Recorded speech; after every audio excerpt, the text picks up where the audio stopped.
Parang tila kahit mahirap ang buhay ay mukhang hindi ito alintana ng isang 18. Ibinahagi niya na secured na ang hotel pati ang ticket. Ticket secured although I don't have anyone to go with me. I'm excited to see my fellow 18 and casuals partying. See you guys. Ayon sa data or sa ating research, ang pinakamura nga po daw sa day 1 or sa single day or sa one day general admission ay nasa $149 to $190. Kung i-convert po natin ito sa peso, ito ay nasa 8,000 to 11,000 ang price.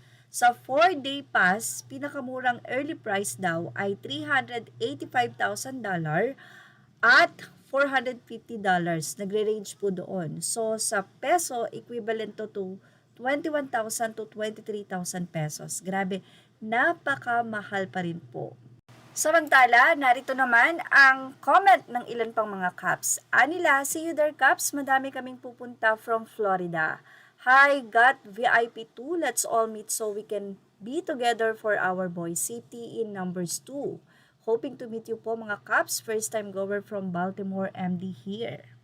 Masayang masaya ang mga 80 na nandito sa Pilipinas dahil ang mga 80 na nasa ibang bansa busy na nga para makasecure ng kanilang ticket to support SB19. Well, ayon sa mga fans, ang SB19 po ay nakasalang sa day 1. So, ito pa po ang kanilang mga naging usapan. Anila, some of us from West Coast and East Coast will meet there on July 29. And we are planning to have a t-shirt with SB19 on it para madaming ma-identify and way of promoting na din ng boys sa casuals para sa stage nila pumunta at manood.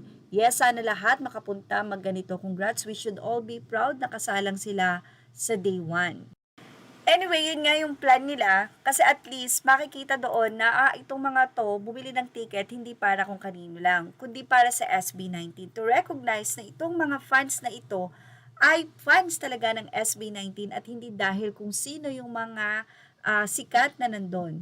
Isang way lang promoting na nag-effort ang mga fans at ito po ay isang promotion din na makikita ng mga malalaking kumpanya na may fan base talaga to at talagang gumagastos. So yun po ang gusto ng 18 na pupunta doon na magwe-wear sila ng SB19 t-shirt and sana nga magkakasama sila.